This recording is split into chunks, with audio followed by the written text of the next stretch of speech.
My phone lit up the dark Tokyo hotel room with a single notification. I was isolated in a mandatory 30-day corporate blackout zone for a major tech acquisition. My husband, Preston, was back home, supposedly checking the mail and managing the landscaping at my inherited coastal villa.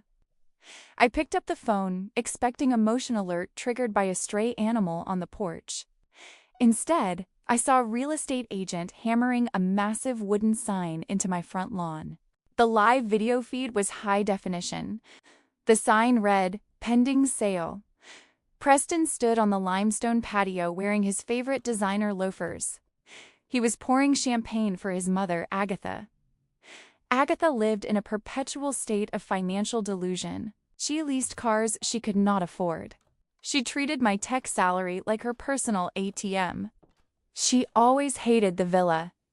It was a stunning, minimalist architectural marvel I inherited from my grandfather, featuring massive glass walls overlooking the rugged coastline. Agatha preferred gaudy McMansions. She called my home a cold glass box. Now, she was clinking glasses with the realtor, celebrating its liquidation. I zoomed in on the camera feed. The microphone above the patio door picked up their conversation perfectly. "The wire transfer hits escrow on Friday," Preston said. He loosened his silk tie. 50% goes to your new boutique, Mom. The rest goes into my offshore account. Sutton is stuck in Japan for another 3 weeks. By the time she lands, the divorce papers will be filed, the locks will be changed, and the money will be untouchable.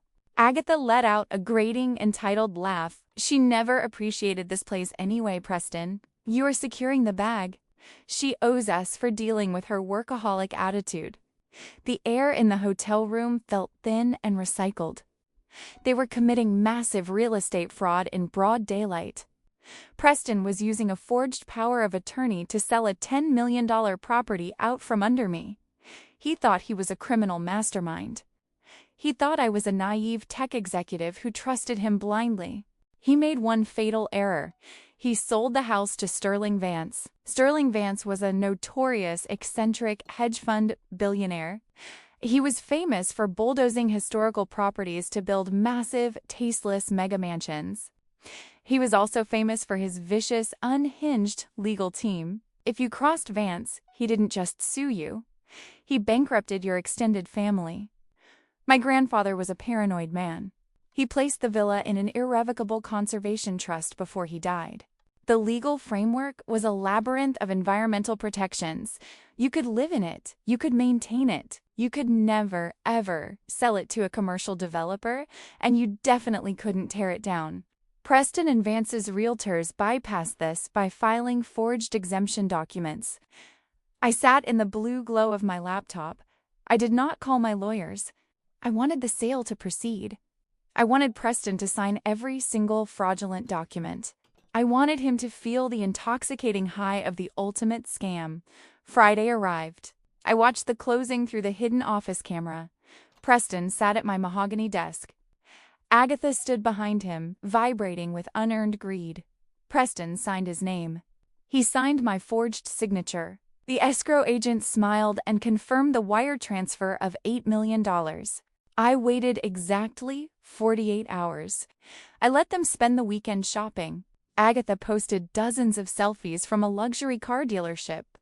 She captioned them with quotes about manifesting wealth and boss babe energy. Preston posted a photo of a new Rolex on his steering wheel.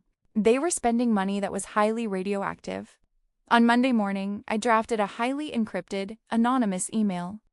I attached the real, unedited trust documents, the strict ecological restrictions, and irrefutable proof of Preston's forged signature. I sent the dossier directly to Sterling Vance's chief legal counsel.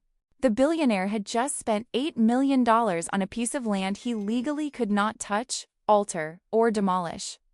He had been blatantly defrauded by a mid-level marketing manager and a delusional boutique owner. On Wednesday, my corporate blackout ended. I flew back to the city. I did not go to the villa. I took a cab directly to the international airport. Preston and Agatha were not waiting around for my return.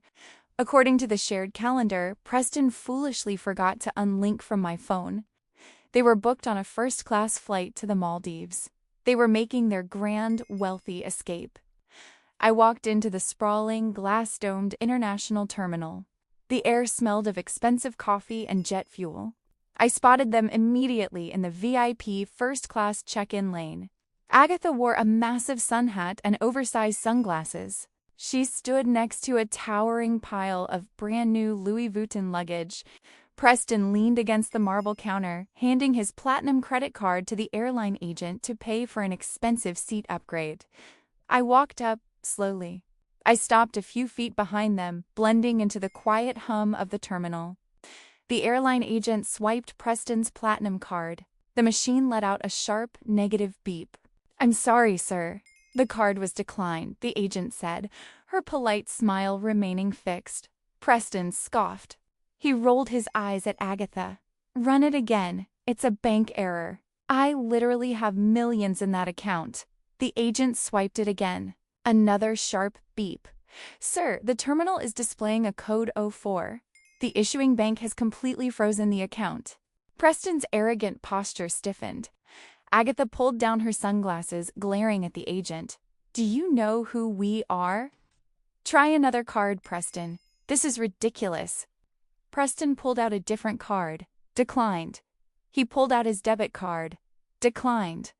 The color rapidly drained from his face, leaving his skin the shade of wet parchment. He pulled out his phone, his hands shaking slightly, and opened his banking app. I watched his shoulders physically drop. The app displayed a negative balance. "Looking for the 8 million, Preston?" I asked. My voice cut through the sterile airport noise. Preston spun around. He dropped his phone. It cracked against the polished floor. Agatha gasped, taking a stumbling step backward into her pile of designer luggage. Sudden, Preston choked out. His voice was a raspy whisper. "You're in Tokyo." "My flight landed an hour ago," I replied. I kept my hands in the pockets of my trench coat. I decided to come say goodbye. "It looks like your travel plans hit a slight snag." Agatha stepped forward, her face turning an ugly, blotchy red. "You did this. You froze the accounts. Preston, call the police. She stole our money." "I didn't touch your money, Agatha," I said. My tone was flat and cold. "Sterling Vance touched your money." Preston stopped breathing. The name hit him like a physical blow to the stomach. "You sold a legally protected ecological landmark to a billionaire using forged signatures," I continued. "Vance's lawyers reviewed the real trust documents yesterday. They realized they bought useless land. Vance doesn't handle fraud well. He bypassed civil court. His team went straight to a federal judge. They secured an emergency injunction. Your accounts are seized. The new cars you leased are reported stolen. You are bankrupt." Preston slumped against the marble check-in counter. He looked physically ill. The reality of his situation crashed down on him. He didn't just lose the money. He committed federal wire fraud. He defrauded a billionaire. "You tipped them off," Preston wheezed. "So you forged my name on a federal document," I corrected him. The glass doors of the terminal slid open. 4 men in dark suits walked purposefully toward the first-class counter. They were accompanied by 2 uniformed airport police officers. They were not airline employees. They were federal investigators acting on Vance's immediate fraud indictment. Agatha started screaming. She yelled at the airline agent. She yelled at Preston. She blamed him for ruining her life. She demanded they leave her boutique out of it. Her fake, boss babe persona dissolved into a hysterical, ugly tantrum right in the middle of the terminal. Dozens of travelers stopped to record the meltdown on their phones. The investigators read, "Preston his rights." They placed him in handcuffs right over his designer luggage. He didn't fight back. He was a hollow shell. The sheer magnitude of his legal ruin broke him. I turned around and walked toward the exit. I didn't stay to watch them load his Louis Vuitton bags onto an evidence cart. A fraudulent life looks incredibly glamorous right up until the moment the boarding pass is scanned. I walked out the sliding doors and hailed a cab, leaving them stranded at the departure gate of a life they could never afford.